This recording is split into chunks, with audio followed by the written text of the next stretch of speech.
The year is now coming to a close, and we went to a crazy amount of guitar shows in the last 12 months.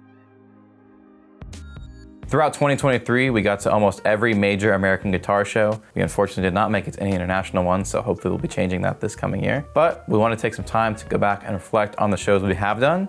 And today I want to talk about my top 5 favorite shows that we did this year. We spent an insane amount of time and effort and resources going to all these shows. I don't think we will ever do this many in one year again. We'll definitely be hitting some of our favorites this coming year, but this was crazy doing this much in one year, and it was so like back to back to back. And outside of doing guitar shows, we all had a lot of other stuff going on. So very proud that we pulled all of this off, but definitely not aiming to do all these again next year like we did this year. So number 5 was the Summer Philly Guitar Show. This was a really fun show. We did kind of a minimal setup, just me, Damien, and Thomas went out. We brought maybe like 10 guitars, and we went with the mission in mind to just look for cool stuff and, you know, meet new people, all that kind of fun stuff. We ended up getting a lot of really, really cool guitars. I remember there was a really cool Sherwood Green American Vintage Strat. That was my favorite pickup from this show. But it was a lot of fun, and it was a lot less pressure than normal since not as many people went as some of the other shows. We kind of didn't have as much invested in it, and since we brought like 10 guitars instead of, you know, sometimes up to 50 or 60, there wasn't as much work to do as far as like loading in and packing the van. I remember we didn't want to like kind of have the shop be in as much disarray as it usually is when we go out to a show for this one, but we still wanted to go check it out. And it definitely exceeded expectations. We bought a ton of cool stuff, met a lot of cool people, and saw a lot of cool people there that we'd actually seen prior. We had some shows we played and other stuff we've done in the area. Very good time overall, and we will definitely be back next year. Not sure if it'll be the summer or the fall or both. We didn't get to do the fall one last year. I know a lot of you guys were asking us to go out to it, but we unfortunately had some other plans, so couldn't make it to that, but hopefully we will this year, and we're looking forward to it.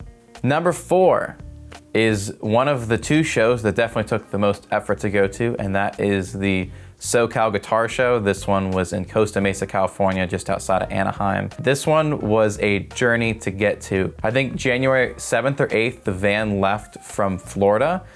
Damien, Eric, and Thomas all drove up with a bunch of stuff from the shop and started heading towards San Francisco. Me and Kaylee met them at SFO the night before the San Rafael Guitar Show started. Did that show, and then we spent some time making our way down to Southern California. Spent a week writing some conversation piece music in Joshua Tree, which was a really great experience and nice and relaxing in the middle of what was going to be a very, very hectic travel stint. And then we finally made our way to Southern California and did this show. This show was a lot of fun. I will say we didn't do an incredible amount of business at this one, and given the amount of stuff we had, because we had all of the stuff we brought from Florida that didn't sell or get traded out at the show before, as well as all the new finds from the Northern California show. So we had a crazy loaded table. We had way more guitars than we had stands for.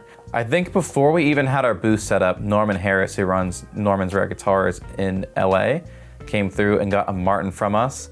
And that was really cool because I had actually listened to his audiobook before, as well as I had watched some of his videos of his guitar show hauls, and I was like, oh, these are really cool, and was part of the inspiration for doing the Fresh Find series we do. So definitely cool to meet up with him, do some business, as well as lots of other cool people at the show. This was in like an airplane hangar, which was cool, big room, lots of dealers, lots of big dealers, so definitely a big guitar show. I think we were one of the only dealers from the East Coast, so that was definitely cool. It wasn't like Texas where you have everyone kind of meeting up in a central location. Since it's all the way out on the West Coast, you kind of just got West Coast dealers, but we enjoyed being the odd one out there. We didn't sell a bunch or anything, but we did find a lot of cool stuff, met up with a lot of cool people, did some cool deals. It was a really fun show, and anytime we can go to California is always a good time. I think it was well worth the travel investment to get out there.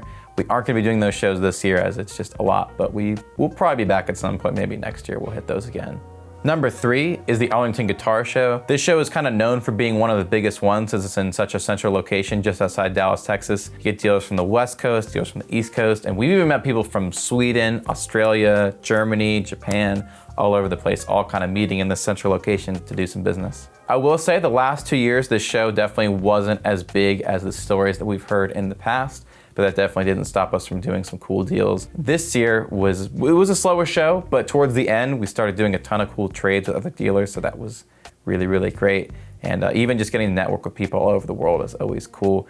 We literally met some people from Japan on that trip, then went to Japan the next week and checked out their shop in person. Always cool seeing somebody at a show and then getting to kind of go to their home base and seeing their shop and seeing their guitar market wherever they're located.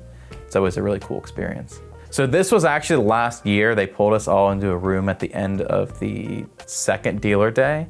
And we're like, hey, this is the last Arlington. Next year it's gonna be Mesquite, Texas. So that was definitely unexpected. The venue that they usually hold this guitar show at is now turning into an art hall. So that's pretty cool. I'm sure I'll be there for some reason at some point. Very interested to see how Mesquite goes. It's quite a different area, but it is still in the greater Dallas-Fort Worth area. So I think there'll still be lots of people coming out. It's actually closer to where Jimmy Wallace Guitars is. So kind of should still be a popular place to do a show. It is further from the airport, so I'm bummed about that, but hopefully most people going there are going to be local to the area and that won't be a problem. As I just said, right towards the end of the show, we did some really cool trades. We got a Fender American Vintage Jazzmaster in Charcoal Frost Metallic.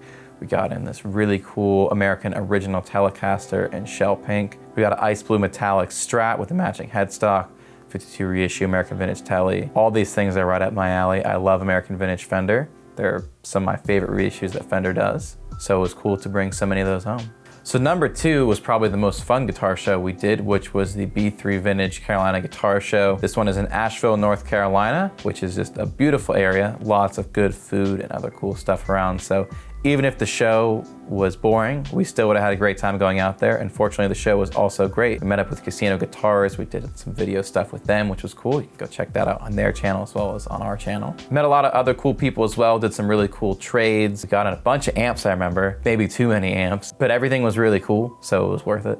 There was a custom shop Firebird. There was a vintage Mustang bass. There was a vintage Music Master bass. And there were so many good finds from that show. That was, I think, one of the first ones that we did where I was like, oh, this is what, like the amount of business that's possible at one of these shows if things go well. So that was definitely a nice surprise. And there was definitely a couple other shows later in the year that we ended up doing a similar amount of business. But I remember at the time of doing that show, it was such a huge step up from the few before that was nice. It was cold. I complained a lot because I loved the heat. All in all, it was worth it. We brought home a lot of cool gear, hung out with some cool people, and we can't wait to do it again this year. All right, so I have 2 honorable mentions that are actually kind of similar and completely different at the same time, but nonetheless were very worth doing for us this year. The first one of those is gonna be the Indiana Guitar Show. This is a little bit smaller show compared to some of the others like Texas, and you don't see as many dealers traveling from far away to go to it. It's kind of more dealers in that relative area all meeting up there. So it was cool to see a lot of people that we didn't see at other shows. And it was also cool to kind of be one of the farthest dealers from home. We didn't do as much straightforward business at this show as we did compared to other shows, but we did a lot of cool trades. It's always cool to take inventory that we've had for a little while and trade it out for fresh stuff. So for that alone, it was worth it. This show is also quite convenient as it was the week after the Nashville Guitar Show, so we were already making our way up to that part of the country. So we had a very full van of stuff for the end of the Indiana show, which was really fun trying to pack that all in and then get back to Florida like immediately. I also wanted to mention the San Rafael Guitar Show. This was the first of the California guitar shows, and this was definitely an interesting experience. We traveled all those miles, as I mentioned earlier in the video, and then showed up to a show that was very cool with some good dealers, but it was really, really small. I don't remember the exact count, but it was probably a quarter the size of SoCal. And I remember on dealer day being a little worried since we weren't really doing any business, being like, man, we traveled all the way out here for this. I hope this ends up being worth it. And sure enough, when the public came in, this show ended up being awesome. Traded out so many guitars with people, bought a bunch of cool stuff in from the public. Remember, there's a really cool Gibson Les Paul from 1998, which is actually the year I was born, that had all factory gold hardware, which you just usually don't see. Cool Rickenbacker. There was all kinds of fun stuff from that show, so it definitely ended up being worth doing. And this was interesting because I don't think we did any business with dealers the entire show. It was all just the public. That was a lot of fun. And the number 1 show, you guys that follow the channel probably already know what I'm gonna say for this, but that was the Dallas International Guitar Festival. This is usually the biggest show, and this year definitely lived up to that. I think I bought in like 46 guitars, so this was absolutely crazy. This van pack on the way back, I think might have been our worst. There was just so much stuff that we had to fit, and definitely went crazier than any of us had intended, but it was a lot of fun. Like Arlington, since this one's in Texas, we'll meet up with people from all over the place, but This show is a little bit different because it's not just a trade show. There's also like a concert going on outside. All kinds of artists come through and play, as well as artists performing there. There's also a few different panels. Josh Scott did a panel on like some of the tech that Jimi Hendrix uses, as well as plenty other important people within the industry. So just a great central meeting spot for everyone. You will see a lot of the artists that are playing, walking around the show floor and looking for stuff, as well as a lot of the speakers. We met Josh Scott there for the first time this year, even though we've done a bunch of business over the internet. So he actually, I think, just got another pedal from us this week. We appreciate you. We'll keep them coming. It's always worth making our way out there for that. And I always say, like, even if we did no business at the Dallas Guitar Show, there's so many people there usually that it's worth it just to go and hand out stickers and kind of promote what we're doing as a business. Fortunately, that's not how it went, and we got all kinds of guitars to bring back with us. This show's put on by Jimmy Wallace Guitars, and they always do a really great job. Great team over there. Everyone that we've interacted with has always been great. Jimmy's a legend. He's let us play a lot of really cool guitars, so shout out for that. This is the show. If you're gonna travel to a show, I recommend checking this one out. It's really big, it's really hectic, it's the longest show. It literally goes on almost a week by the time you factor in dealer days and everything. It's always worth it, and we can't wait to do it again this year. This year was absolutely crazy. I don't know if we'll ever end up doing this many shows again within one calendar year, but you never know what the future's gonna hold. We look forward to getting back on the road next year and hope everyone is enjoying a nice holiday season. Let us know down below in the comments, did you go to any of the shows this year, or just what was your favorite video that we put out from doing these shows? If there's a show that we didn't mention on here, or a show that we didn't do this year that you think we should go to, or you think that other people in the comments should go to, then let us know down below. We always enjoy reading your responses. Let us know if you have any cool stories from any crazy finds from guitar shows. Always love reading those as well. Don't forget to like and subscribe. It always helps out. I know everyone asks, but they ask for a reason. Help us out, like, subscribe, comment, all that good stuff. And we will see you in another video soon. Bye.